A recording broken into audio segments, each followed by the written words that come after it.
안녕하세요. 인천에서 살고 있는 35살 직장인입니다. 저도 몇 년 전 믿었던 사람한테 귀막힌 일을 겪고 이것을 공유하고자 사연을 쓰게 되었어요. 저하고 남편은 집 앞에 있는 카페에서 만나게 되었는데 남편이 제 번호를 물어봐서 이어지게 된 인연이었습니다. 남편이 저에게 다가와서 긴장한 듯 땀을 뻘뻘 흘리면서 저의 번호를 물어보더군요. 그래서 저를요? 왜요? 라고 했더니 환하게 웃으면서 너무 아름다우셔서요 하시더라고요. 원래 같으면 번호를 물어보자마자 거절했을 텐데 왠지 모르게 그 모습을 보고 거절할 수가 없었습니다. 제가 밝고 긍정적인 사람을 좋아했어서 그런지 환하게 웃는 모습을 보는데 저까지 밝아지는 듯한 기분이었어요. 그 뒤로 저희는 문자 메시지를 나누면서 서로 많이 친해질 수 있었던 것 같아요. 문자만 나누는 것이 아니라 직접 만나기도 하고 데이트도 하면서 저희는 서로에 대한 호감이 쌓여갔습니다. 무엇보다 이 사람이 말을 할 때 신중하고 생각이 깊구나 라는 것이 느껴져서 더욱 끌렸던 것 같아요. 그러던 어느 날 이 사람이 저에게 고백을 하게 되었고 그날부터 저희의 연애가 시작되었어요. 연애를 하면 서로의 가치관이나 가족관계, 미래 목표 같은 것들을 많이 얘기하잖아요. 그런데 남편과 저 둘 다 아버지가 일찍 돌아가셔서 홀어머니 품속에서 자랐다는 점과 가치관, 미래 목표까지 저랑 너무 잘 맞는 사람이었습니다. 그렇게 저희는 약 2년간의 연인관계를 이어가다 서로의 부모님도 만나면서 결혼계획까지 세우기 시작했습니다. 시어머니를 처음 뵙는 날 저는 너무 긴장을 해서 우왕청심환을 먹고 갔는데 상상했던 드라마 속 시어머니와 달리 너무 착하시더라고요.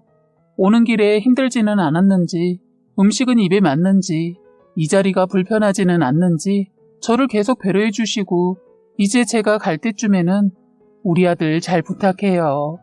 특별하게 잘나지도 않은 우리 아들 사랑해줘서 고맙고요. 하시더군요.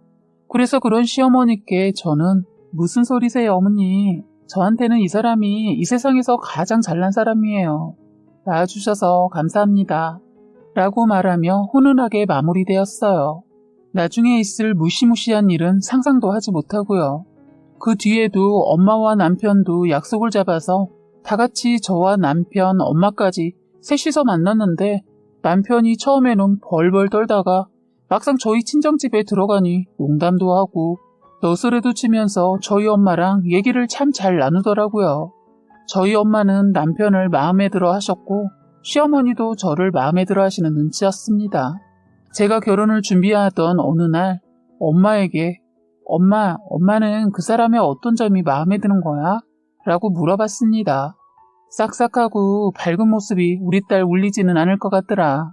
그리고 무엇보다 엄마는 우리 딸이 좋다고 하는 사람이면 다 좋아. 행복하게 잘 살아야 해. 하시더라고요. 그 말을 듣고 엄마 나 진짜 잘 살게. 고마워 엄마. 라고 했던 기억이 나네요. 그 뒤 결혼 준비를 하면서 많은 커플들이 헤어진다고 하는데 힘들었던 그 시간 동안 서로에게 잘 의지하면서 무사히 결혼을 할 수 있었습니다. 저희는 결혼을 하게 되었고 행복한 신혼 시절을 보냈습니다. 신혼에도 시어머니의 자상함은 달라지지 않았어요. 초반에는 저에게 나에게 전화 자주 할 필요 없다. 전화는 내 아들인 네 서방이 해야 하는 거지. 괜히 부담 갖지 마. 라고도 해주시고 제가 좋아하는 반찬들이 가득 담겨있는 택배를 보내주시기도 했습니다. 심지어 시어머니는 결혼 초부터 보약을 한 바구니 사오셔서는 아가, 너 생각나서 보약 한 지 지어왔다. 그리고 애가 지려면 보약 한 지 지어서 먹어야 하는 거다. 내가 좋은 걸로만 담아달라고 했으니까 꼬박꼬박 챙겨 먹어. 그리고 다 먹으면 얘기하고 하시더라고요. 그 모습을 보곤 정말 이런 시어머니가 또 어디 있나 생각이 들며 어머니, 제가 전생에 무슨 복을 받았길래 이런 시댁을 만났는지 모르겠네요. 감사해요. 라고 했습니다. 원래 보약을 좋아하는 편은 아니지만 시골에서 서울까지 저를 위해 보약을 받아서 와주신 시어머니의 정성을 생각해서 매일같이 챙겨 먹었어요. 그러던 중 남편과 결혼 전부터 얘기했던 임신 계획을 실행하기 위해 잠깐 보약을 끊게 되었습니다. 사실 인터넷이나 주변 사람들에게 물어보면 보약이 임신 중에 해로운 것이 아니라고 하긴 했지만 혹시 모르니까 한번 끊어보자라는 생각으로 약 2달간 한약을 먹지 않았습니다. 시어머니는 시골에서 사시다 보니 올라오는 게 번거롭기도 하고 힘드셔서 한번 약을 지어오실 때 약 4개월치 정도의 약을 가지고 오셨었거든요. 그때 약을 끊었을 때가 시어머니가 다시 약을 가지고 온 지 1달이 조금 넘었을 때라 시어머니와 남편은 제가 보약 섭취를 잠깐 멈추고 있는 걸 모르고 있었죠. 가끔 시어머니에게 전화가 와서 약은 잘 먹고 있냐고 물어보시면 솔직하게 말했을 때 속상해 하실 수도 있겠다고 생각이 들어 잘 먹고 있다고 감사하다고 얘기했습니다.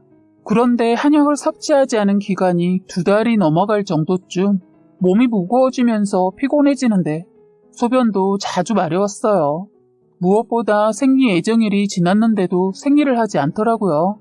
혹시 임신인가 싶었지만 긴가민가한 증상을 남편에게 말했다가 정작 임신이 아니면 실망감이 클 수도 있겠다 싶어 남편이 출근한 뒤 임신 테스트기를 사왔습니다. 그렇게 3개의 임신 테스트기 중 1개를 먼저 꺼내서 해본 후 몇 분 뒤 보니 흐릿하게 2줄이 그어져 있더라고요. 혹시 잘못 나온 걸까봐 남아있는 2개의 임신 테스트기를 모두 써보니 남아있는 것들 것까지 모두 2줄이 그어져 있더군요. 그래서 그날 바로 산부인과에 가서 접수를 하고 검사를 한 뒤 제 차례가 되어 진료실을 들어가게 되었습니다. 선생님과 말을 나눠보니 임신이 맞다고 하시더군요. 그리고 질 초음파를 보게 되었는데 4주 정도 된 것 같다고 자리도 아주 잘 잡은 것 같아 보이니 걱정하지 말라고 축하한다고 말씀해 주시는 겁니다. 그렇게 임신 확인증을 받고 병원을 나오는데 기분이 이상하더라고요. 그렇게도 바라던 임신이 되었다는 걸 의사 선생님에게 확실하게 듣고 나니 진짜 엄마가 되는구나라는 생각이 들더군요. 마음이 들뜨는 게 하늘을 날아가는 기분이었어요. 그리곤 바로 엄마에게 전화를 걸어 이 소식을 알려주니 엄청 기뻐하시면서 축하해 우리 딸. 안 그래도 엄마가 일주일 전에 큰 호랑이가 우리 집에 들어와서는 엄마한테 안기는데 하는데 말을 잊지 못하시다가 아유 어쨌든 딸 축하해. 좋은 것만 먹고 좋은 것만 보고 좋은 것만 들어. 사랑해. 집에도 한번 오고 응 알았어 엄마 했더니 아 그러고 보니 한서방도 알아? 하시더군요. 아니 아직 오늘 저녁에 서프라이즈로 알려주려고. 좋아하겠지? 했더니 당연하지. 한서방이 애를 얼마나 기다렸는데. 서프라이즈 성공하고 나면 엄마한테도 뒷얘기 좀 알려줘 하시면서 웃으시더라고요. 그렇게 저희는 20분 정도 수다를 더 떨다가 전화를 끊고 저는 서프라이즈를 하기 위해 준비했습니다. 임태기 중 2줄이 가장 선명한 것을 골라 상자에 담고 남편이 오기 전 음식을 차려놓고 기다리고 있었죠. 그렇게 남편은 퇴근 시간에 도착해서는 와 오늘 무슨 날이야? 결혼기념일? 내 생일? 아닌데? 맛있겠다 고마워 하곤 식탁에 앉더라고요. 그렇게 밥을 먹다가 저는 선물이라고 하며 임태기가 담겨있는 상자를 남편에게 선물이라고 하며 열어보라고 주었습니다. 그런데 싱글벙글 웃으며 상자를 열다가 임태기를 보자마자 남편의 표정이 싹 굳더라고요. 예상과 다른 반응에 왜 그러지 싶어 왜 그래? 난 자기가 제일 기뻐할 줄 알았는데 라고 했더니 말을 더듬으면서 좋지 당황스러워서 라고 하더군요. 생각해보니 가장이 된다는 부담감 때문에 그럴 수 있겠다는 생각이 들어 하긴 이제 자기도 아빠가 되는 거니까 많이 걱정되겠구나. 역시 자기는 생각도 참 깊은 것 같아 했더니 막상 아빠가 된다고 하니까 어깨가 무겁네. 우리 그래 앞으로 열심히 살아가자 하더라고요. 그런데 남편이 제가 임신을 했다고 말을 한 뒤로 오히려 성격이 날카로워지면서 자꾸 저에게 짜증을 내는 겁니다. 처음에는 제가 아이가 생겨 가정을 책임져야 한다는 부담감이 늘었으니까 그럴 수 있다고 생각하면서도 저도 힘든 상황이었지만 이해하려고 노력했어요. 그런데 하루하루 지나도 변하지 않고 강도가 더 세졌습니다. 그렇게 불만이 쌓아갈 때쯤 충격적인 사실을 알게 되었습니다. 제가 잠기가 많이 어두운 편이라서 밤에 잘 일어나지 않는 편인데 임신을 하게 된 후 소변이 자주 마려워 밤에 깨는 일이 한두 번 생기더라고요. 그날도 저는 깊게 잠을 자던 도중 소변이 급해 눈을 떴는데 원래 옆에 있어야 할 남편이 사라져서 보이지 않더군요.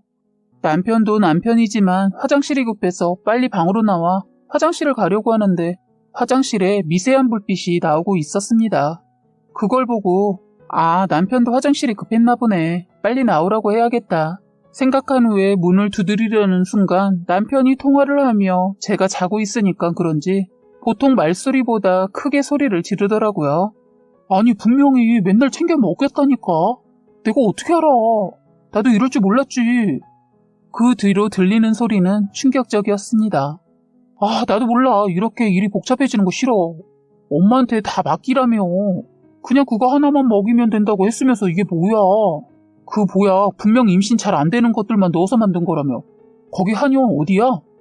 그러면서 엄마가 분명 나한테 결혼했다고 인생 달라지는 거 아니다. 그리고 남자는 여자 한 명만 만나서 사는 거 아니다라고 했잖아. 괜히 애 낳으면 나중에 새삼 살려고 할 때 이혼하기 복잡해지니까 애 가지지 말라고 했으면서 이게 뭐야 하는 겁니다. 알고 보니 시어머니가 저를 위해 타왔다고 한 보약은 임신이 잘 되지 않는 찬 성분들이 가득한 보약이었던 것입니다. 저는 그것도 모르고 신혼 초부터 절 생각하고 시골에서부터 그 많은 약을 들고 와주신 시어머니에게 감사해서 꼬박꼬박 먹었는데 오히려 아이를 원했던 저에게 복이 될 줄은 상상도 못했죠. 화장실 문 앞에서 저는 소변이 급했던 것도 생각나지 않고 그냥 이걸 어떻게 받아들여야 하는 거지? 지금 꿈을 꾸고 있는 건가? 라는 생각만 들더라고요.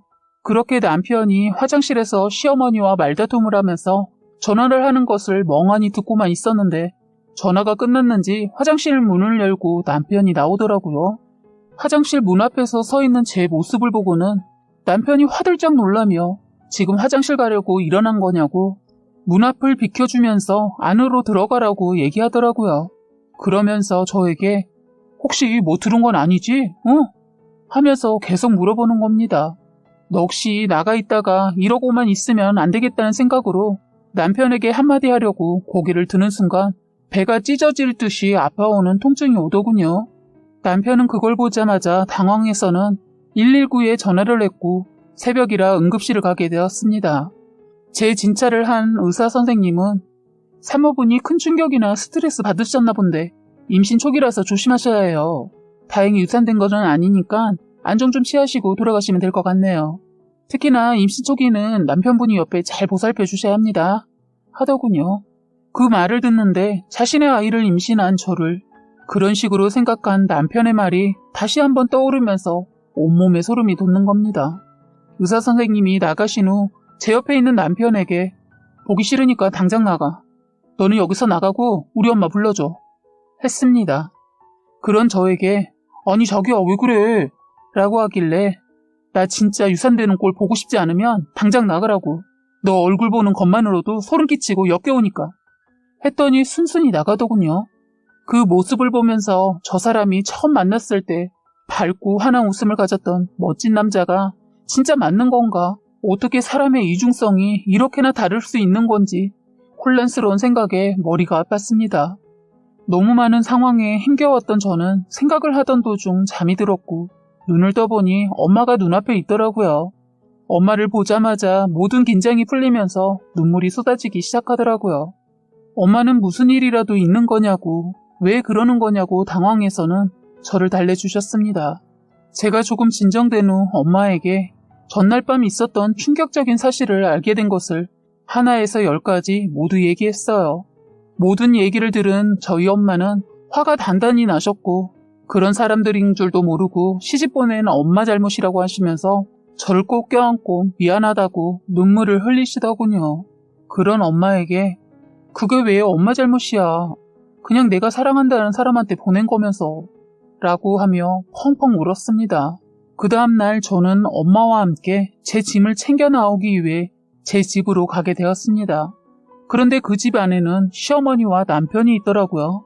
제가 들어오는 것을 보고는 남편은 자기야 하면서 달려오고 시어머니는 아가 하면서 달려 나오시더니 제 뒤에 있는 엄마를 보고 당황한 듯 싶었어요. 하지만 시어머니는 곧바로 정신을 차리시고는 아가, 다 오해야. 내가 얼마나 손주를 바랬던지 알고 있잖냐. 그 통화 내용은 아무것도 아니야. 아 그래, 드라마이다. 아가, 설마 내가 그랬겠니? 하시면서 제 손을 잡으시더군요. 제 손 위에 얹어진 시어머니의 손을 엄마가 탁 쳐내시고는 사돈, 그 손 치우세요. 아니 이젠 사돈도 아니겠네요. 곧 이혼할 거니까요. 어떻게 딸한테 그런 걸 먹이실 수 있는 거예요? 애가 안 그래도 몸도 약한데 그런 거 함부로 먹이셨다가 잘못되기라도 했으면 어쩔 뻔했습니까? 저는 제 딸 이런 대우받고 살라고 보낸 거 아닙니다. 당신들처럼 쓰레기 같은 인간들하고 같은 공간에 1분 1초도 같이 있고 싶지 않네요. 저는 제 딸 데리고 나가겠습니다. 하고는 들어가려고 하시다가 갑자기 남편을 바라보고는 그리고 자네도 부모가 부족하면 그거보다 더 나아질 생각을 해야지. 모자란 부모랑 똑같이 행동하면 어떡하나. 자네 원하지 않던 내 손주 우리 집에서 잘 키울 거니까 애 얼굴 볼 생각 평생도 하지 말고 이 집에서 자기 반성이나 하길 바라네. 남편이란 새끼는 이제 할 만큼 했고 되려 잘 됐다고 생각하는지 더 이상 잡지도 않다가 염치가 없었던 시어머니는 끝까지 저희를 잡으려다가 마지막엔 포기하시는 것 같았습니다. 그렇게 신발을 신는데 순간 우라통이 치밀어 올라 저는 뒤를 돌아 발로 남편의 정강이를 힘껏 한 대 치면서 너 같은 버러지 같은 자식이랑 계속 살면 내가 버러지가 될까봐 이쯤에서 끝낸 걸 고맙게 생각해라. 그리고 지금 이 선택 다시는 뒤집을 일 없길 바란다. 하자 다리를 부여잡고 쪼그리고 앉아 고개도 쳐들지 않더군요. 엄마는 제 짐을 싸서 제 손을 잡곤 집에서 나왔습니다. 그렇게 저는 그 뒤 임신을 한 몸으로 엄마와 함께 남편과의 이혼을 준비하게 되었고 결과는 아이가 태어나고 나면 양육비를 매달 받는 걸로 합의 이혼을 하였습니다. 그런데 아이가 뱃속에 있는 동안 너무 많은 일 때문에 제가 스트레스를 받은 탓인지 임신 7개월 때 양수가 터져 아이를 낳게 되었어요. 그렇게 28주 만에 태어나게 된 저희 아들은 인큐베이터 속에 들어가게 되었습니다. 예정일보다 3개월이나 빨리 낳게 된 제 아이는 약 2kg도 채 되지 않는 작은 몸이었지만 힘겹게 견뎌주더라고요. 그때서야 저희 엄마가 태몽에 대해 말해주셨어요. 그때 태몽 얘기를 다 하지 못했는데 엄마 품에 안긴 호랑이가 몸에 가시가 하나 박혀 있더라고. 그래서 엄마가 그 가시를 빼줬더니 너무 편안해 보이더라. 아무래도 그 가시가 이런 상황을 알려준 것만 같네. 그래도 이 할미가 가시를 빼줬으니 앞으로는 건강하게 자라날 거야. 걱정하지 말아라. 하시더라고요. 저와 엄마의 응원에 답해주듯이 하루하루 다르게 회복됐고 지금은 매일같이 놀이터를 가자고 조를 정도로 건강한 4살 남자아이가 되었습니다. 그리고 저는 아이의 엄마로서 그리고 저희 엄마의 딸로서 힘차게 살아가기 위해 악착같이 버텨내고 있는 것 같아요. 결혼 생활을 했을 때보다 조금 더 빠르게 어떻게 보면 힘들 수 있는 삶을 살아가고 있지만 저에게 소중한 사람들을 책임지고 함께 살아가는 지금의 삶이 더 소중하네요. 지금까지 여러분의 소중한 사연을 읽어드리는 해바라기 사연방이었습니다. 구독과 좋아요, 알림 설정 부탁드리겠습니다.